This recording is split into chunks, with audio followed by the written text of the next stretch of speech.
So we'll go with built-in circa 2014. I think that there's I don't know if it has a sting, but can you not move for a sec? Oh. All right. There was a large insect on your. Wow. It was yellow and white. Oh, it's a very well handled, Francesco. Ah, Yeah, look at this guy. right? I never saw this. Sorry to the guy. I think he didn't like me. Yeah, there are a lot of bugs in this school. So I see here. No pun intended, right? Place just when I was sitting in there. Yeah, I'll. You don't need to- No, I need you to interact with me. Whenever it's, Yeah, I guess it's okay. Right.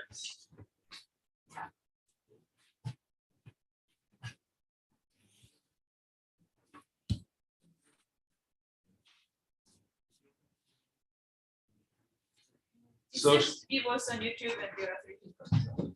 okay, cool. So should we start? Yeah. All right. Thanks for showing up. I will try to give you a hands-on demonstration on how to use our workflow, which we very generally presented on the first day of this great meeting or workshop. And before I forget, thanks a lot to Haesung for all the amazing job she's done. Really unbelievable. Okay, so I want to very briefly remind you what this is all about before we dive into the code. So I'm just going to use some of the slides I've shown before, but I'm not going to say much. Just to remind you what this is all about, and then I will present how we actually work with a set of examples that are available online. So we have a bunch of scripts that are open source. They're available on an OSF repository. We shared the link. And so hopefully maybe some of you want to work in tandem with me. If that's the case, please let me know, because then I can wait for you to see if you have any problems. So show of hands, anybody here intends to try that online? Because you don't have to. I'm presenting it and it's online, and you can always contact me later if you have questions. But just to let me know, anybody here intends, excuse my English, intends to do that? Okay, all right, cool. So whenever something doesn't work for you, I want to know. Now, Francesco is in the crowd. He's everybody's allowed to interrupt, but Francesco has a special permission to interrupt even more, and he can also help me when you have some problems. So first, let me just remind you what this is all about. So we will get back to the actual repository, and I want to again remind you that this is a joint project with other colleagues in Cologne. And let me just remind you what we're doing. So we're basically going to create the periodic energy curve, which is this red curve you see here. We will use Prat and R to achieve that. And once we get this nice periodic energy curve, we can do all sorts of things with it. The first thing involves visualizing the F0 contour in a more informative way, which is what we call the periogram. So that means that we actually use this red curve to manipulate some elements in how the F0 curve appears. Hence, we can actually see the amount of periodic energy that is associated with each time point. The periodic energy, as you can think of, as the intensity of the pitch-inducing parts of the signal. So this is like giving you a good description of how high and low pitch is, or F0 to be more exact in this case. So that would be like the quality. And the quantity is taken care of by the periodic energy. So you can see if the line is thicker and darker, there's more periodic energy. So it's a more informative visual representation of F0 contours.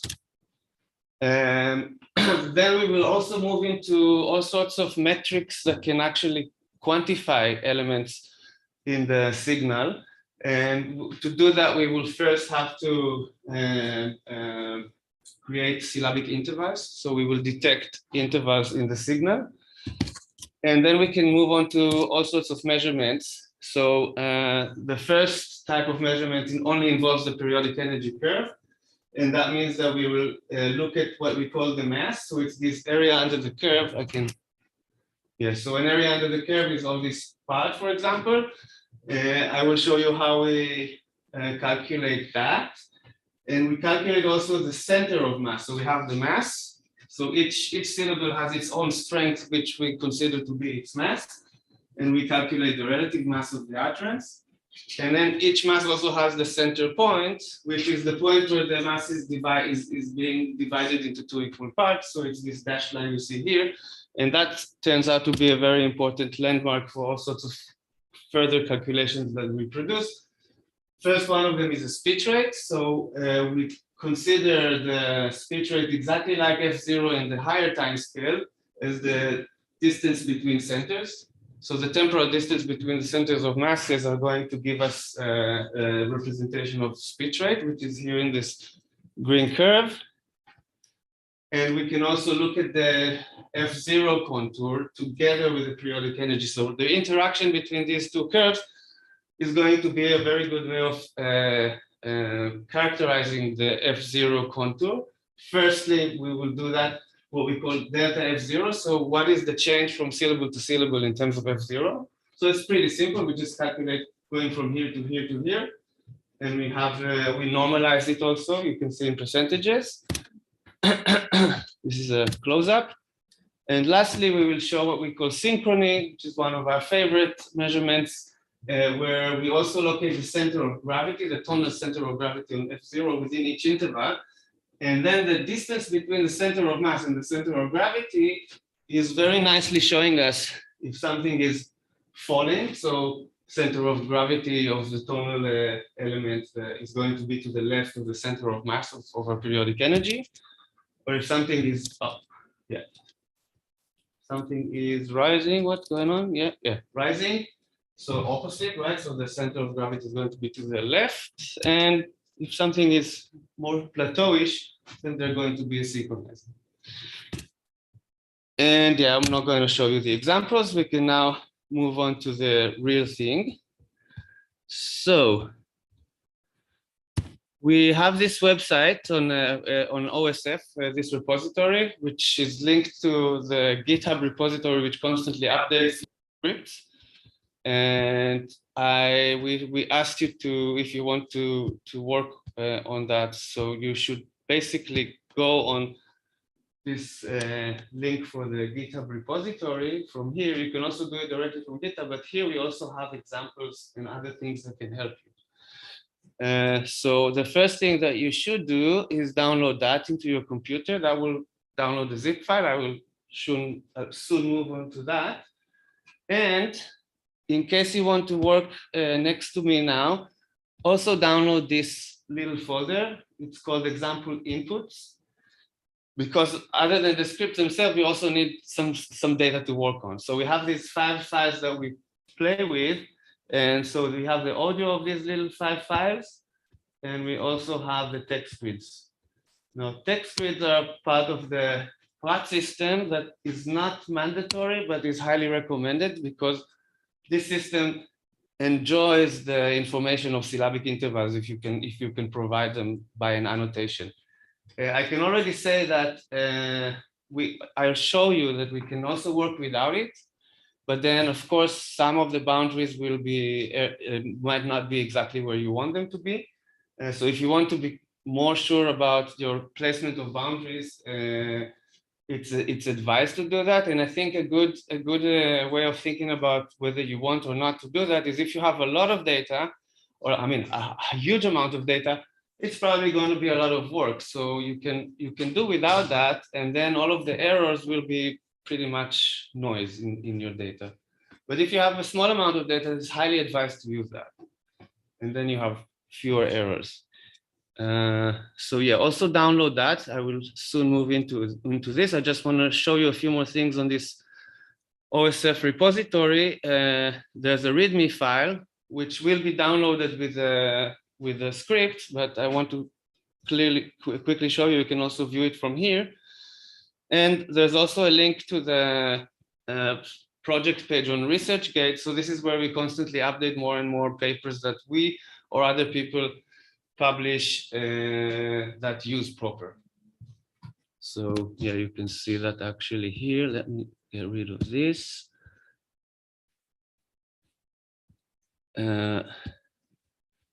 Right, so you could see we have all these nice publication, and this is a slowly growing body of works that you can consult as well.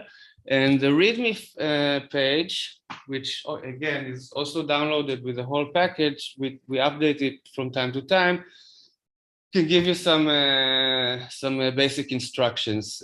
Documentation is still work in process. Yeah, this is pretty much all I wanted to say about that part. Friends who are trying this now successfully downloaded the examples as well? All right. So let me now go into this folder. So now I have these two zip files on my computer.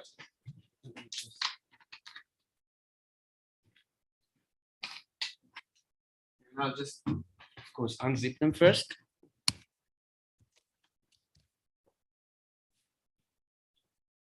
And now, actually, we don't really, the examples need to go into the specific folder. So maybe first, let me just introduce what's going on here. So this folder that you downloaded has a few files, like these are the scripts. So we have, and they're numbered because the workflow is incrementally, one part of the process depends on the previous part of the process.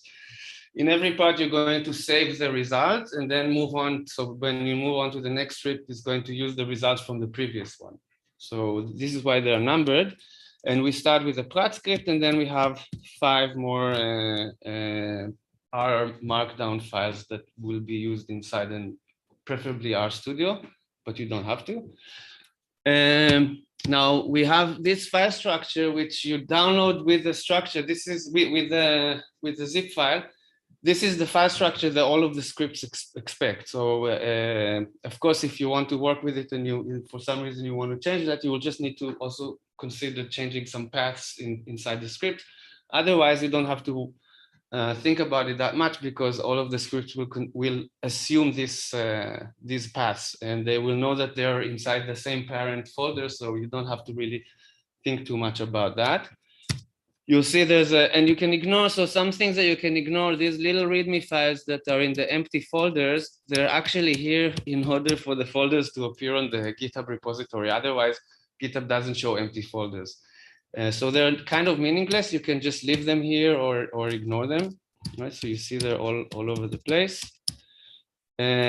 Also, you can ignore this config file, but yeah, pretty much everything else should stay as is.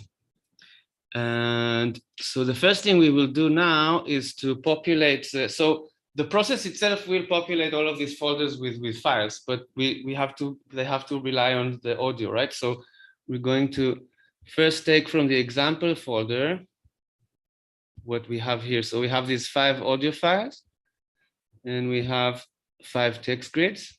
Let me just quickly play the 5 audio files. So the first 2 are from intonation experiments conducted in Cologne. So just random sentences. I don't think if you can.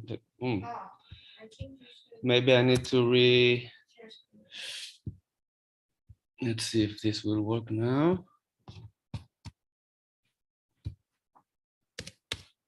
Ich kann gar nicht glauben, dass sogar Dr. Barber so eins hat.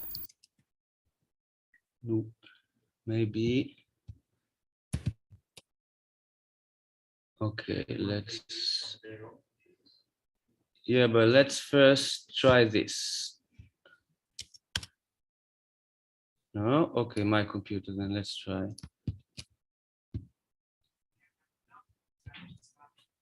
It actually. kann gar nicht glauben, dass sogar Dr. Barber so eins hat. Okay, so you hear it from my computer. Not optimal, but it's not important, really. Auch eine Bachblütenkur kann nur Dr. Barber machen. So Dr. Barber is a star of the Cologne phonetics. Can I ask you a question? And then there are 3 very short, can I ask you a question sentences from a study that we did and I showed before. So. Can I ask you a question? And these are all from American TV news shows. Can I ask you a question? All right. So we're going to take these 5 files and put them in the audio folder here. So I'll just drag them.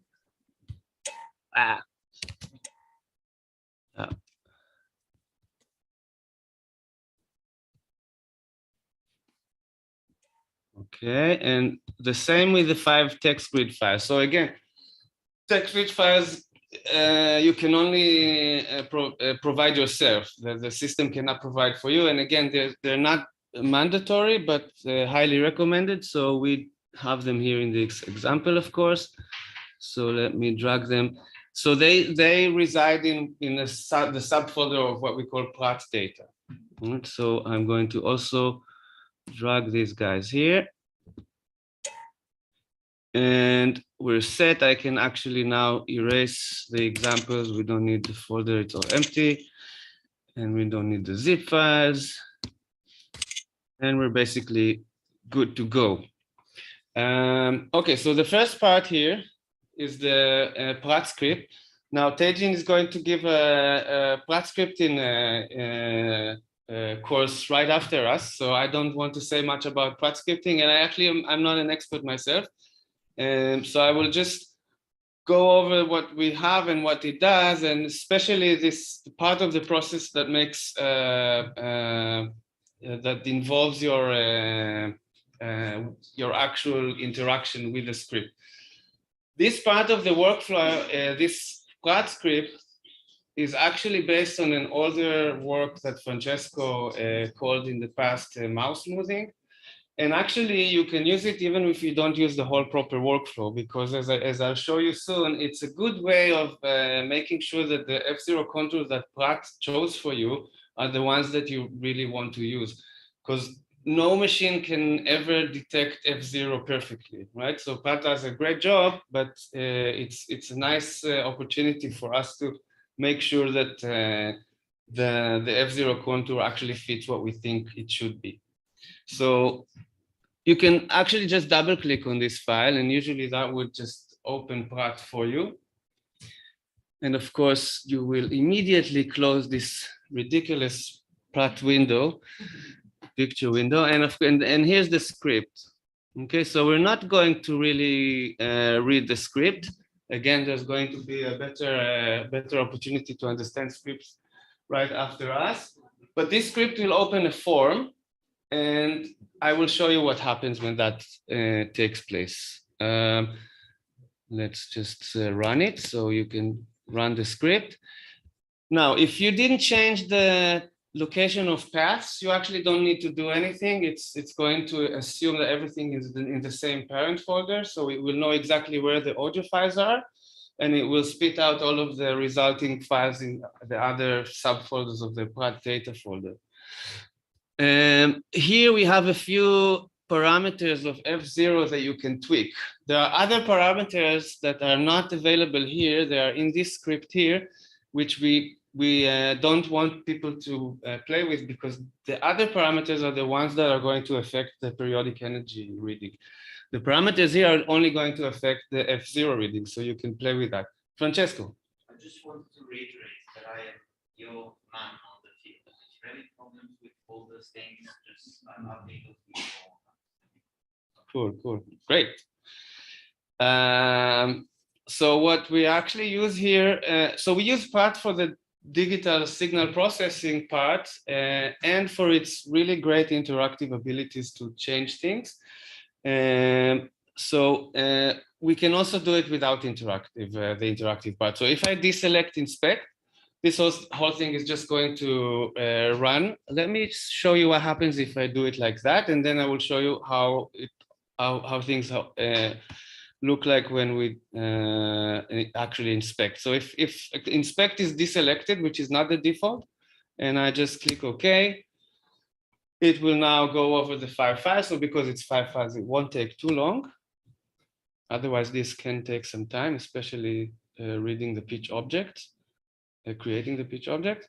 And as you can see, all of the subfolders here are now populated with, we have pitch objects, pitch tiers, and intensity tiers. Okay, but I want to show you how things actually work when we do inspect, because that's the important part. So that's also an opportunity to say a few things about how to play with some of Pratt settings. So what happens when you do inspect is that it's going to, for each file you analyze, it's going to open a pitch object window and a regular audio editor. And they are, by default, they are grouped. And if not, you need to make sure they are. You can see this little thing here. By being grouped, that means that they will, when you select anything in one, you also select it in the other one. So for example, I just put things. So I'm going to show you what we do with the first file, and then the next files I will just do a shortcut. Okay, so just to show you first, if I now select a portion here, this is also selected here above, right? And if I decide to stand here with my cursor, it's very slow, sorry, then I'm also here in this file. So the fact that they're grouped is important because we need to now manipulate the pitch object, but we need to do it based on what's going on with the audio. So that's going to help us. Another thing that will help us is if we play with the settings of Pratt. So a few things about Pratt options. Not a lot of people do that, but usually if you go to view, you can play with some important things. So this goes to anything with Pratt actually. When you have this option for sound scaling, and I think Haesung mentioned that in one of the talks. By default, Pratt shows you by window, so it scales. So every time you change the window size, it's adaptive. So it shows everything kind of grows into the size of the window.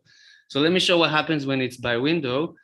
Now we see the whole file, so it's hard to see. But let's now decide to look at this noisy bit at the end, which is not even with signal, but you can see there's some noise, right? So if I'm now going to so this is the default behavior, and it's very confusing. And you mentioned that, right? Particularly if you're comparing two files. Sorry? Yeah.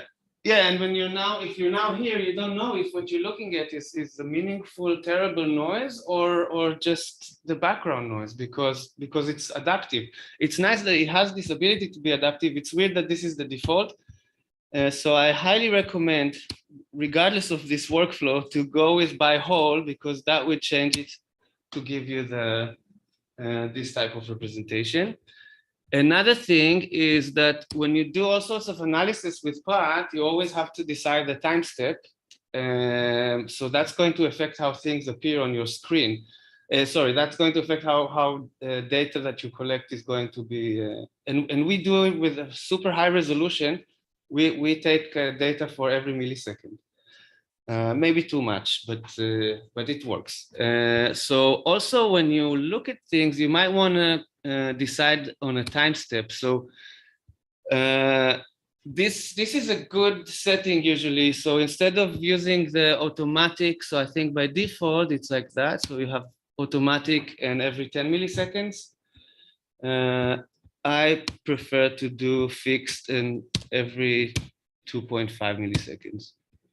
But that's not important, that's not critical.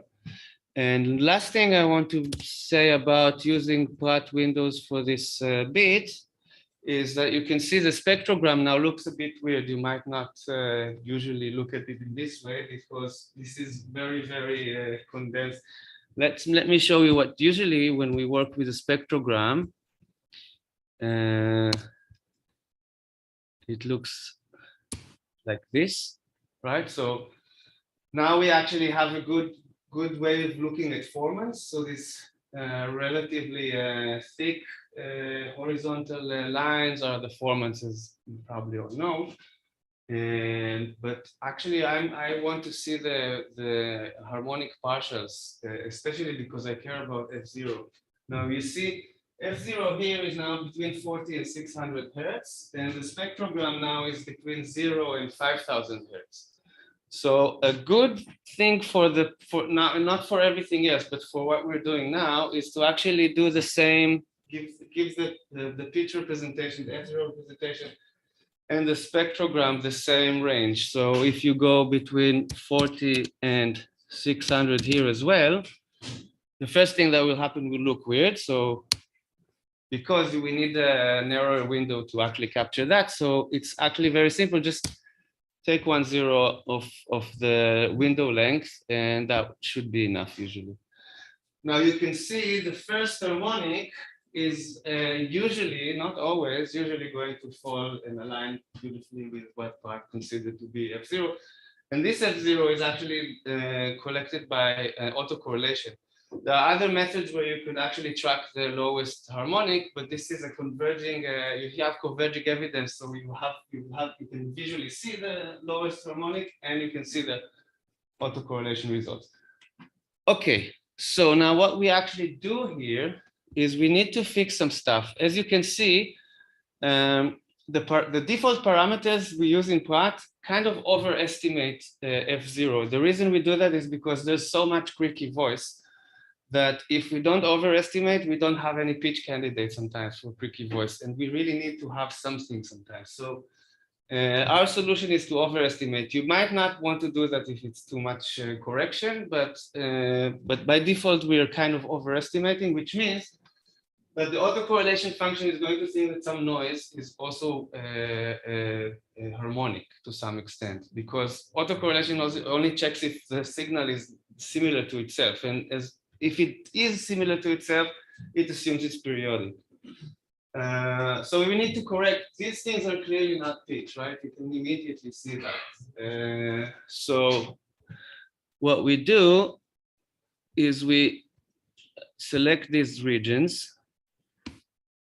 And again, this is a bit slow right now.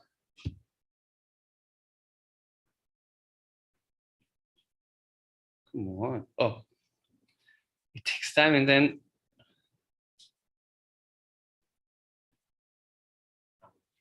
no, yeah, okay. So now if I zoom in, and I'm zooming in with the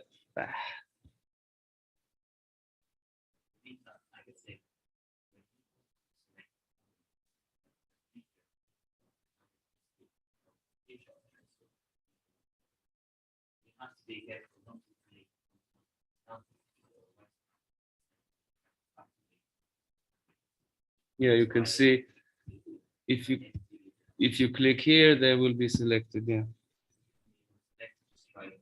But if I click here, nothing will be selected. Right. Now with this zoom in, I can more carefully select this group of things, and you can already see in the file below. This is right. This is not pitch, so you can be safely getting rid of that. We can also listen just to be sure. So this is not pitch. So we have this menu option for selection, and we go with unvoice in order to get rid of all of these points. What often happens also, so we have basically two types of correction in this phase. We either unvoice things like I just showed you, or sometimes Pratt chooses the wrong candidate in places where we do have legitimate pitch. And usually these are harmonically related candidates that are chosen. So it will be an octave above or a perfect fifth above. So like basically 1.5. So an octave is twice and a fifth is 1.5. So they have this harmonic relationship between them. And we will sometimes just need to change that. Yes, Jane.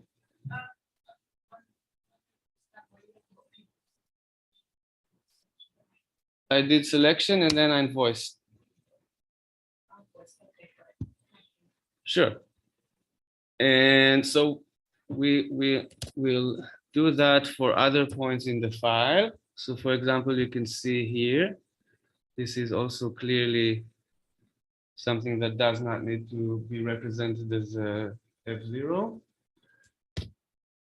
And I'm going to more carefully select it. And I can see also here, this is probably not something that we need to consider. I can listen to it. Sure. And again, selection and voice. And I won't continue more because it's a waste of time, but you can see here, maybe we have an octave jump. That's something that would be more suspicious as an octave jump, for example. So let's look at that. Although I don't think we have an octave jump in these examples. Yeah, so there's nothing here really. This also needs to be unvoiced because you can see it's not part of, let me see. Right, you can see this is between actual voiced parts. Dr. Barber.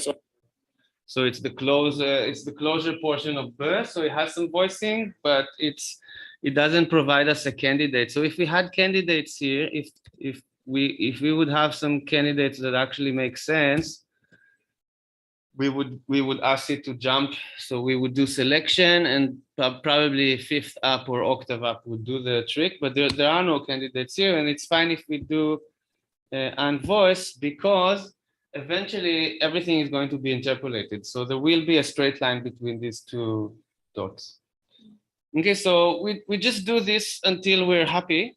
And one way to make sure we're happy, and that's the best part here, is and another good thing about Pat is that we can actually hear the synthesized version of this audio. And that will give us also a clue from perception that we're on the right track. So I'm going to play this like that. Ich kann gar nicht glauben, dass sogar Dr. Barber so eins hat. And now I'm going to play this like that. And as you can hear at the end, it was like, because we didn't erase these guys. But you will hear when something is wrong, also from the synthesized version. So you have all sorts of way of making sure that you're on the right track. You have this representation of the harmonics. You can listen to the synthesized version, and you can see how much energy or what type of signal you have in different portions. Francesco. Just to get on this. So you've seen that with the inspections option, you can also have done root cause by Pratt. Pratt is a fundamental algorithm that's trying to understand whether these points are relevant to performance.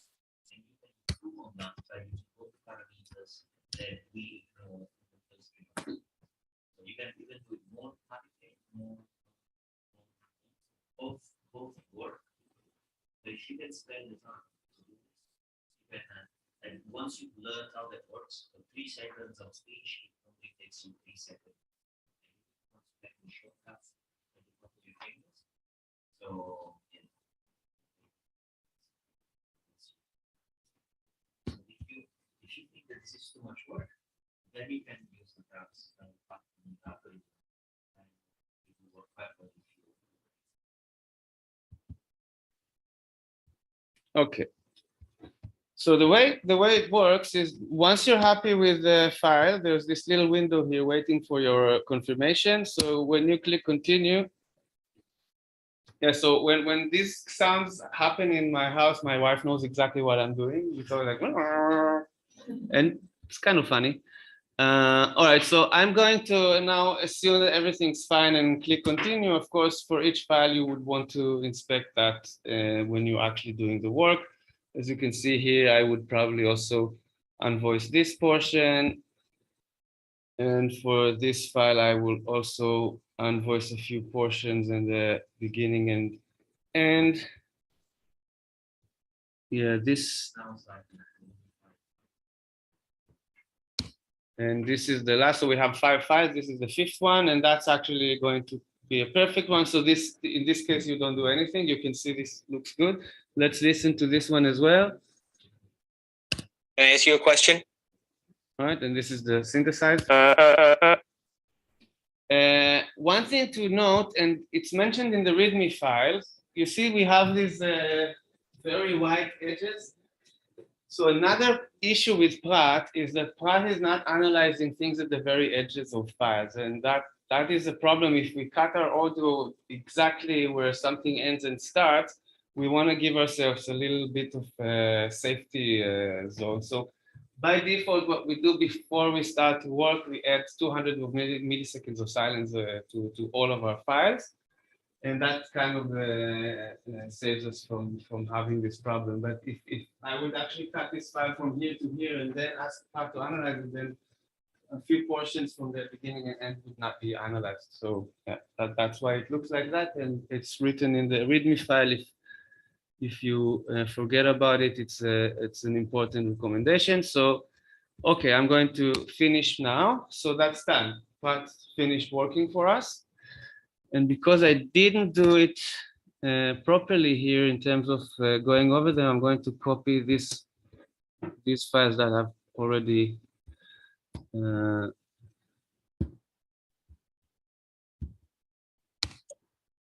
okay, so now I will have better. Sorry, I actually needed the pitch tiers. Yeah, so let me just do that and then I will explain. So you don't need to do what I'm doing. It's just because I actually didn't do the correction on all of the files. So actually what I in the beginning, so we have this pitch object, is this file that you saw. It's actually a very heavy file with a lot of information that we use for extracting periodic energy. And we also create from it the pitch tier. The pitch tier is the file that has your corrections. And so this is what I now copied again. I also copied the pitch object that was not really needed. And now I need to bring them back. So sorry about that. Let's also bring these objects here.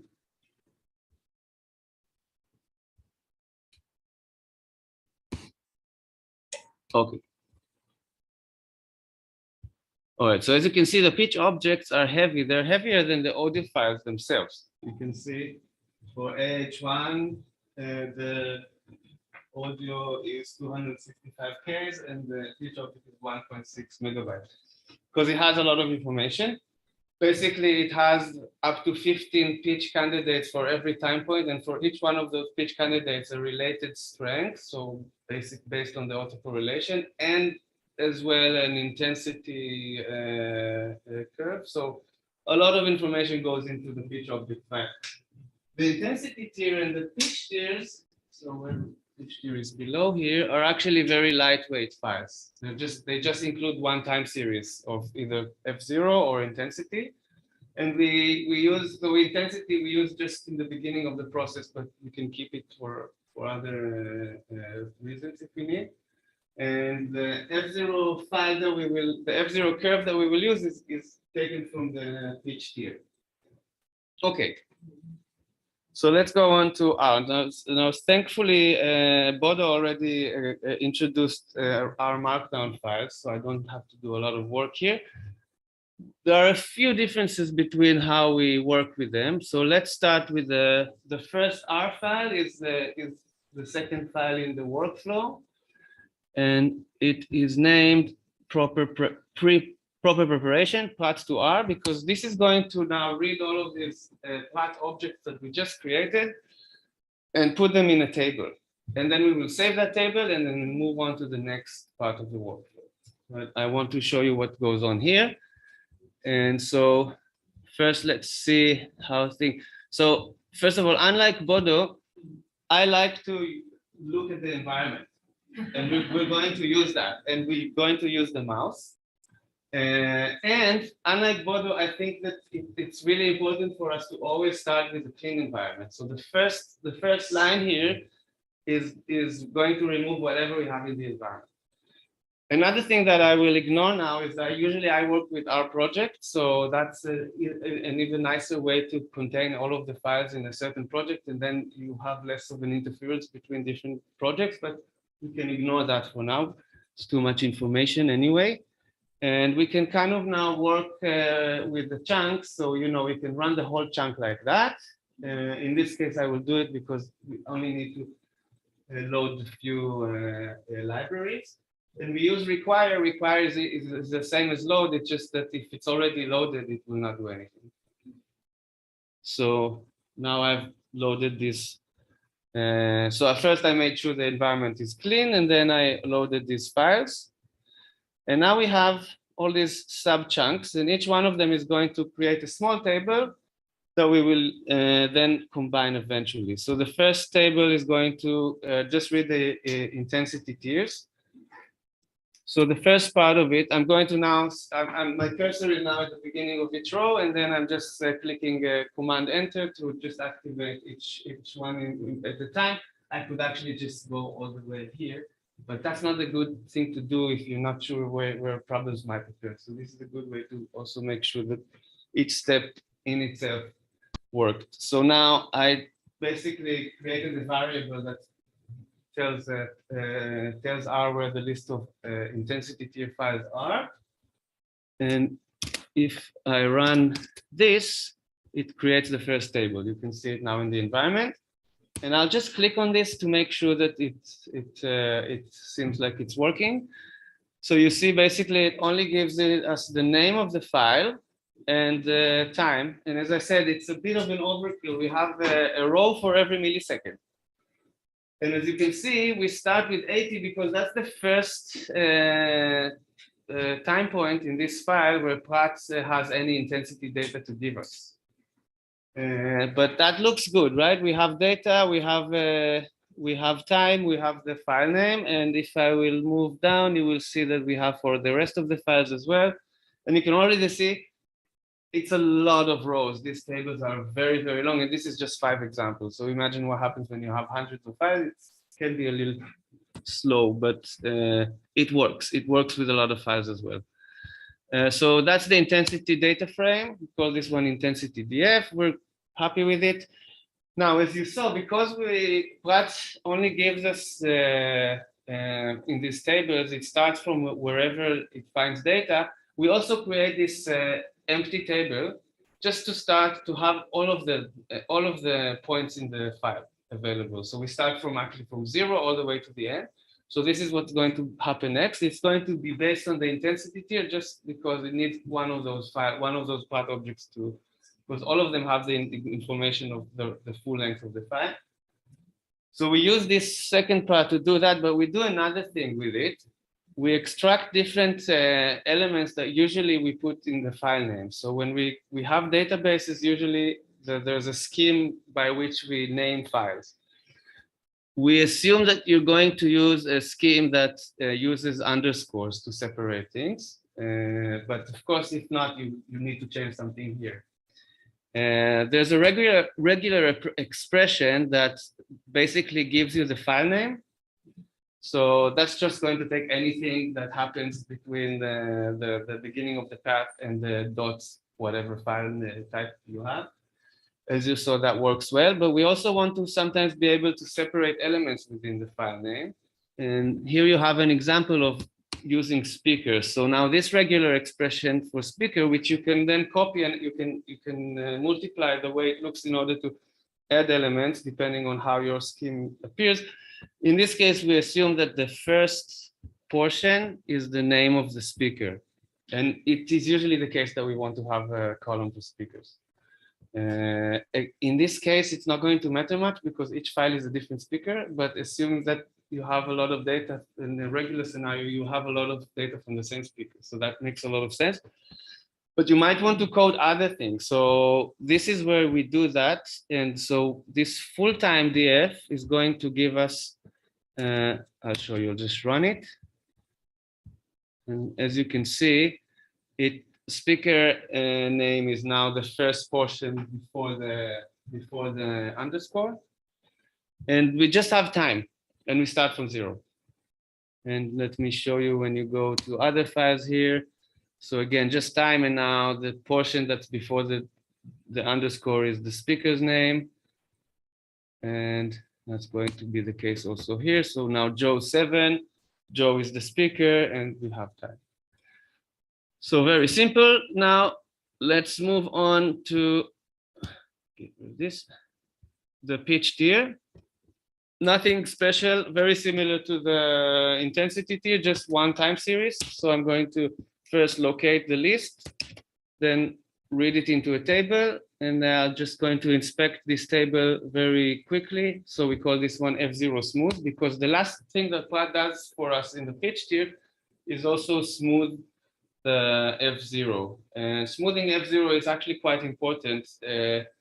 The most radical version of that is stylization, where you actually just consider if F0 is like if the posogram and the EPO approach we're talking about. We do something slightly different, but it has the same rationale that what we perceive is not as doesn't fluctuate so much as the thing that the machine represents. So we want to smooth it basically. So Prat already smooths this for us. We call this one F0 smooth, and we will smooth it further even in the next scripts. But as you can see, nothing special. And this one starts at 278, for example. But I can see now that I have data for F0. I have the name of the file. I have time. All good. Now the last bit that actually is still related to the signal processing is the pitch object. As you can see, this is a bit longer. It takes longer. It does much more. And I don't want to go too much into the details. So first, let me just collect this data frame. As you can see, it works a bit more in order to get this one.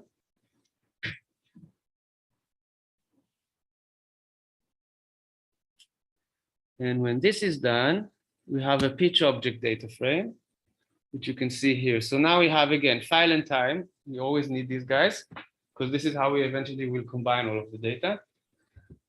We have what we call strength row 1 and strength row max and F0 row 1. You don't need to even think about them right now. We use them in order to calculate the periodic energy, but you just want to make sure that you have data, right? So it looks like it did read data from the file and everything looks okay. All right, so basically this was the first chunk, and that's the mandatory chunk. So these are the elements that we have to have. The next two chunks are for the text grid. So they have all these if statements, because if you don't have a text grid that supplies this type of data, nothing will happen. And if you do have it, you read it. This version that we have by default is expecting two types of tiers. One tier is called syllable, and this is exactly how it should be written. So either you change it in your text grid files, or you change it here in order to make sure that this one reads your syllables. So if I'm going to run this, and here I can just run the whole thing because this is just for this. And now I have another table called text grid syllable df, text grid syll df. And here you can see we have, again, file and time. And what Prat gives us is the beginning. So these are intervals, right? So intervals, we used to know when it starts and when it ends. So we have the start and end. We also calculate the midpoint because that's going to be useful for all sorts of plotting things. And we also, instead of using start and end, we end up using just the boundary, because we don't necessarily always care about what is the start and end. And the end of one is always the start of the other. So actually, this is an easier way of using it. But you don't have to even think about it. I just want to know what happens here and the label for each syllable. Right? So the first one that you heard is Cangemi, blah, blah, blah, blah. Okay, we have the same for if you have text grids that also counts for words. Of course, you can copy this method and do whatever else you need. In this example, we also have a tier that is called word. Again, it's not so words, unlike syllables are going to be relevant for us. Words are useful for plotting and for presentation. We don't use word size elements in the calculation of things. But if I will run the whole thing now, I will also have text grid word. And it says exactly like the one for syllable, but now I have full word. So if you remember glauben, which is one word, in the previous version was glau and bel. So far, everything, those of you who, yeah, everything works? Staging?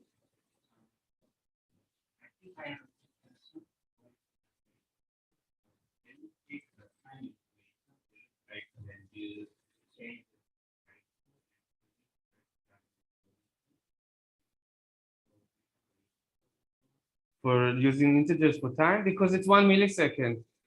So 1 millisecond is already too much of a high resolution. So 5 milliseconds is usually what people use when they use high resolution, and 10 milliseconds also would be a reasonable amount. So one thing that we can allow ourselves with 1 millisecond is we don't need anything below that, right? So yeah, there are rounding errors within the margin of 1 millisecond.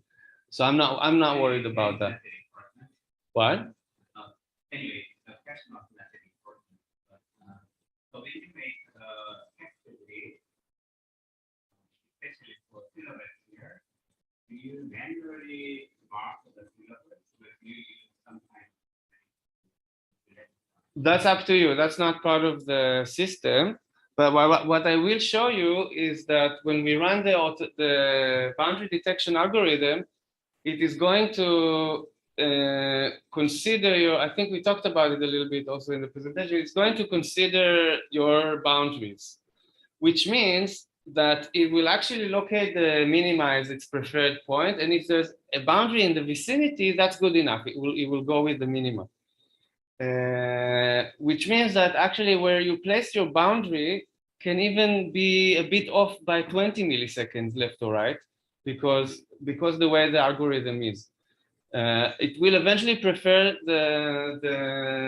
not your, it will use the syllabic boundaries that you provided, but only to inform itself of where boundaries are possible or impossible.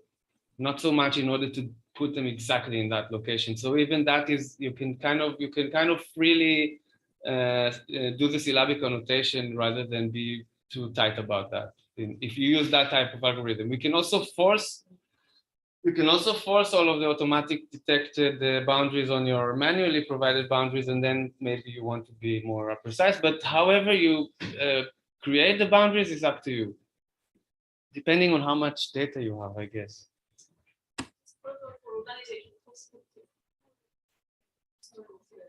Ah, wow, it's all right. So let me do it really quickly. Yeah, okay. So, all right.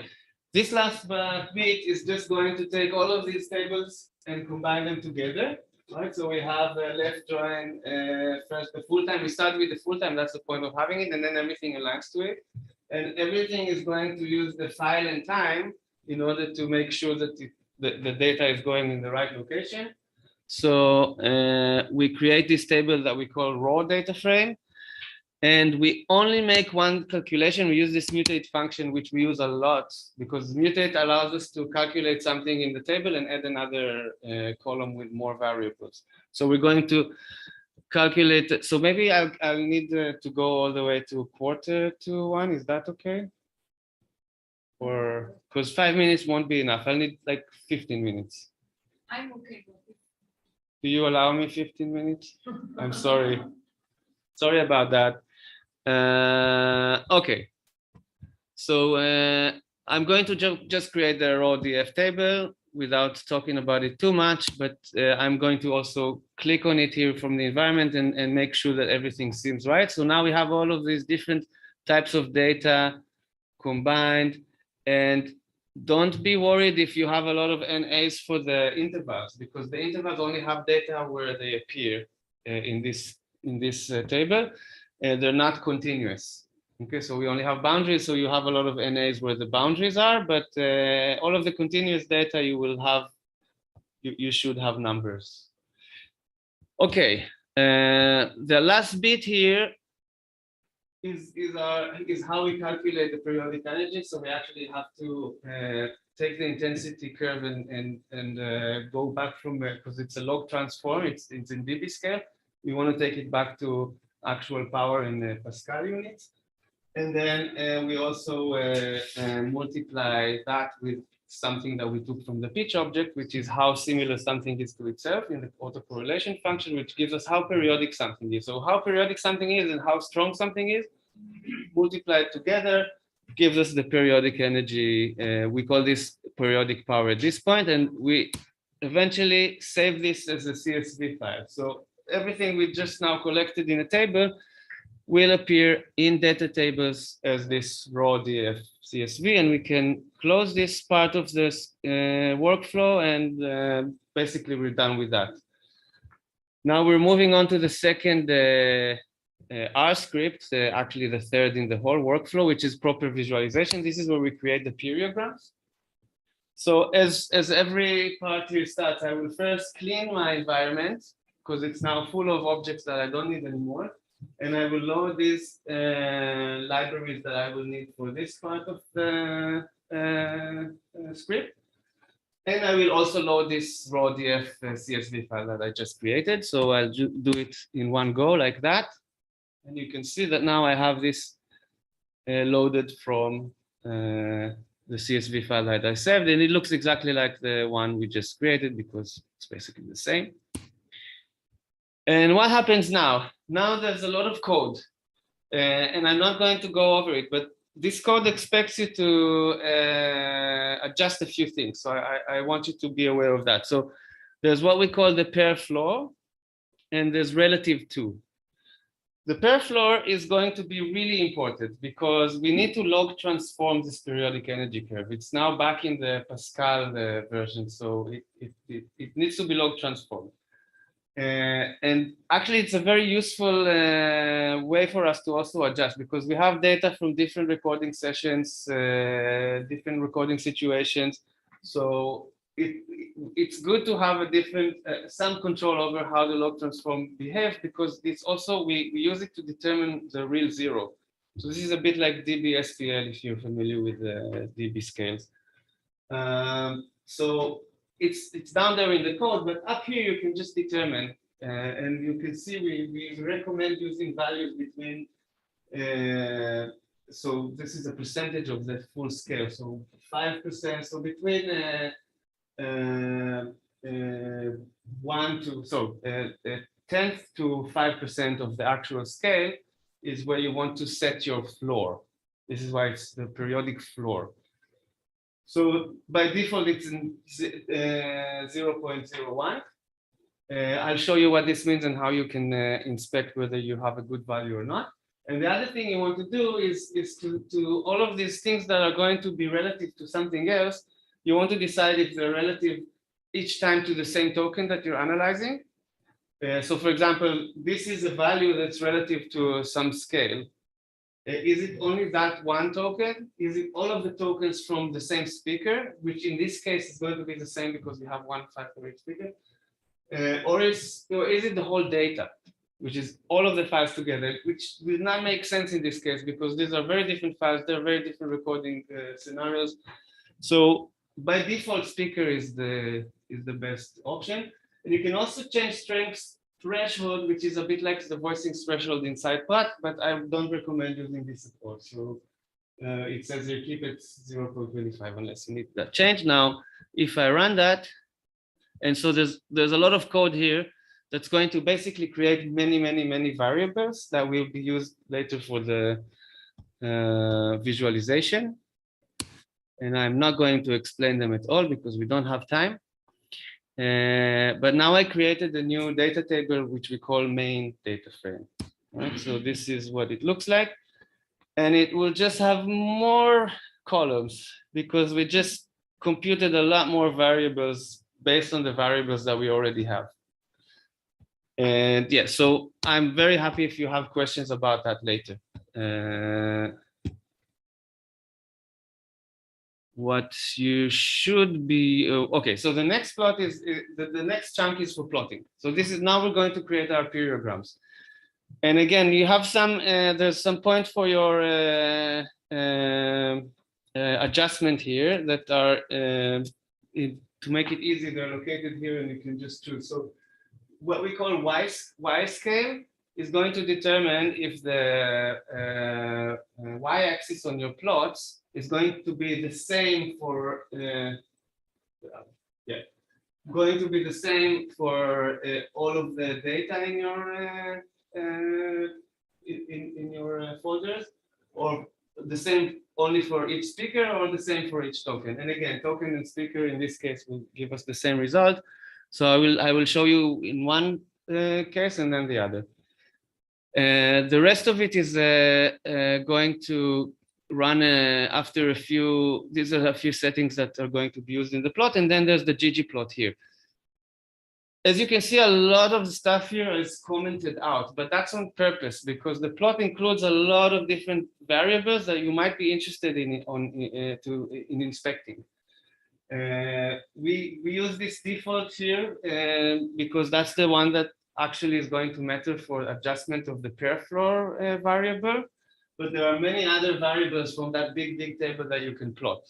So I'm going to ignore that, but the idea is that you can simply comment in and out different elements in this plot. But let me just run the whole thing and you will see what happens. So yeah, also a bit unlike Bodo's preferences, I do like to have the plots inline, but you might have them in this plot window, but you don't even have to look at them from here because we actually, this plot is a function that is like a loop. So we have now for all 5 files, we have, why is it working? Yeah. You see now the folder plots has plots in it. And you can see our nice stereograms for each one of the files. And you can see now that we have a token scale. So each token, so it's always the bottom half is going to give us periodic energy and other variables, and the upper half is going to give us the F0. Now, this is a token scale. If I'd use the, let's say the data scale in this case, because speaker and token will give us the same thing, it will create the same plots. And I think that now that you see, we understand the differences. So now the y-axis is going to be the same for all of these different ones. It doesn't make sense for data. Actually, again, I always prefer to use it by speaker. But if it's by token, then things might look sometimes a bit more aggressive than they are. So this looks like a lot of change, but actually, yeah, that's like healthy 100 hertz here. But look at this guy. You can see there's not a lot going on in terms of pitch if you look at it like that. And this looks like it's, but you see there's not a huge range. So it could be confusing and you might want to consider how you present it. Now, what else is going on here is you see this purple curve here. This is before log transforming, and the resulting curves here are after log transforming. The difference is the levels of smoothing. So we use 4 levels of smoothing. The default one is the one that uses less smoothing. So let me just comment out the 5 hertz, and let me move back to speaker scale. And what I want you to notice is how the periodic floor is going to matter. So in these examples, we can see that, for example, okay, I can show it from here.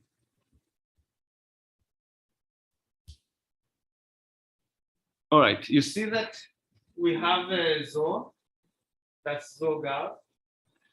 And you see that actually we barely have any reading of that as a vowel, as a syllable. And we might infer from that we set the floor a bit too high.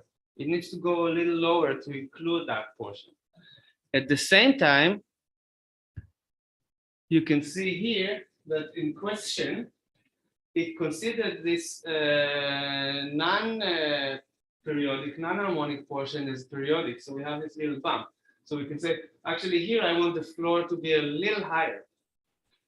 So this is how we know, we can see the purple compared to the resulting curve to see if our adjustment of the per floor is good.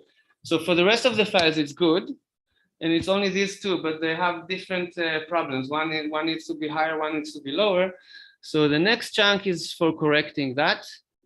So I'm just going to run it.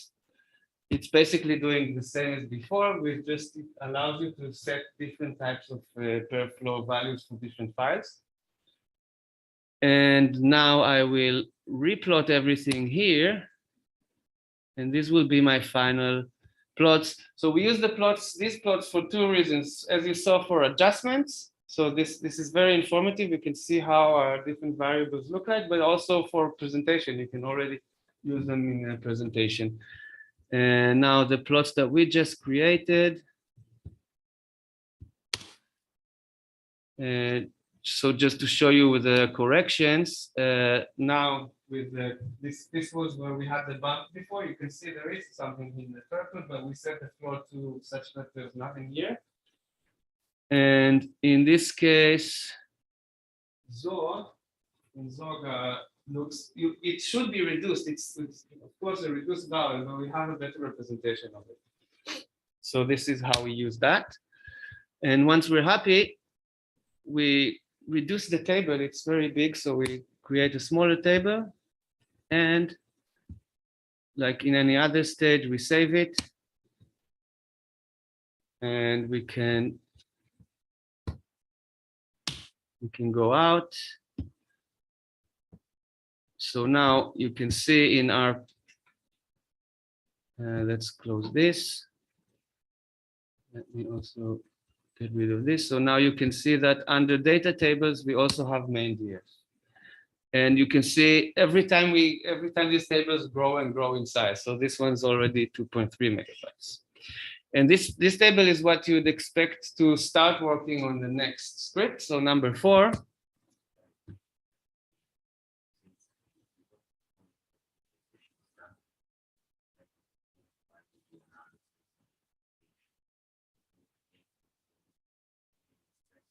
No. It's 4 is important. 5 I will skip, but I want to make sure that I explain some things about 4. Please.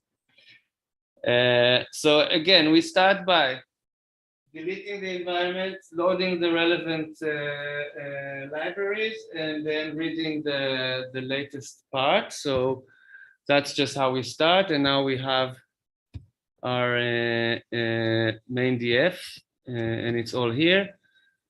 Good. The other thing we need to now consider is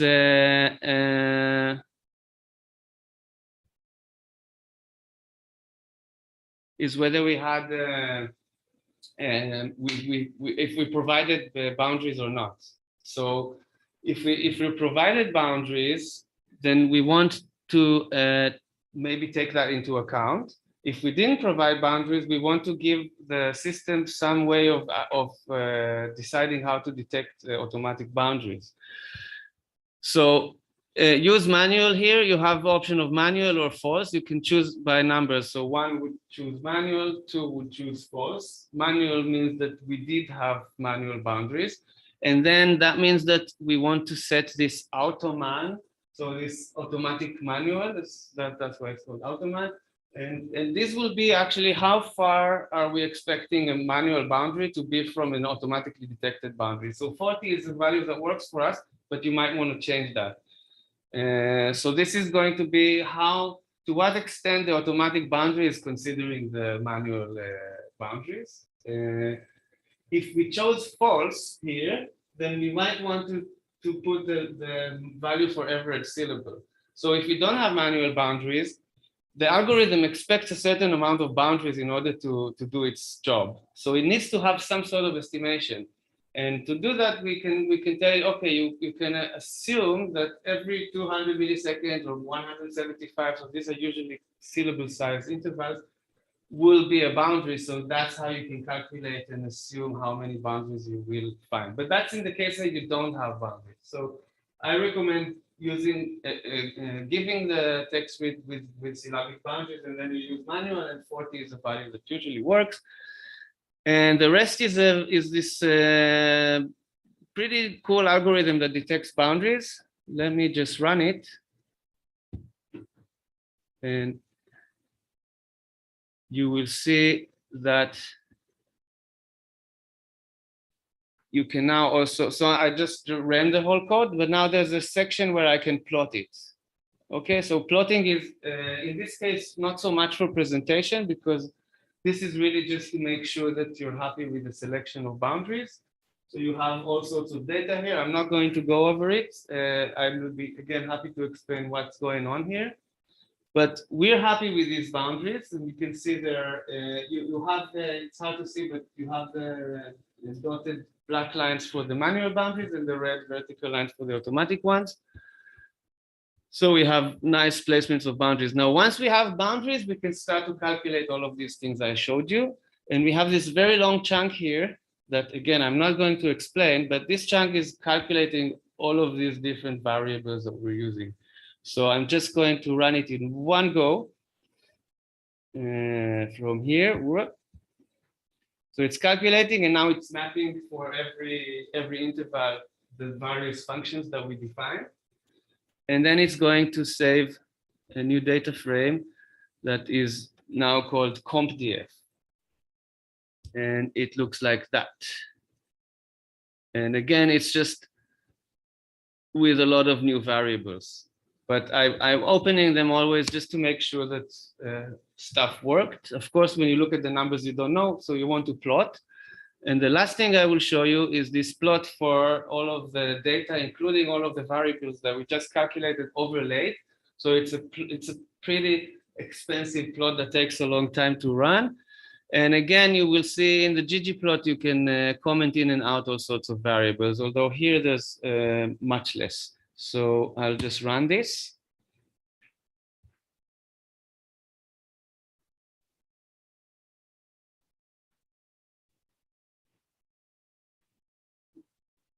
This takes a bit longer. And you can see, let's go into the plots here. It started to create them for us. So it's a loop, it creates one after the other. So we see all of the different types of data we have here. The delta F0 in blue, we have synchrony in purple, we have the speech rate curve in green, we have the center of masses in the dashed line. So all of the types of variables are overlaid on this plot, which is, again, very helpful to all present and know that you're on the right track with different things. So we have them for each plot of the 5 cases. And all right, but that's all nice. So we save that, we reduce the table, we save that one. And then the only thing that we really may want to also do is to run some statistics. So instead of having a table that gives us a millisecond for a row for every millisecond, we want to have a table that just gives us 1 row for every syllable. And that's what the 5th script does for us. So I'm not going to even show it because I took too much of your time. But the 5th script is just going to reduce the table into one that you can run your statistics on with the aggregated data. And that's basically it. All right, thank you so much.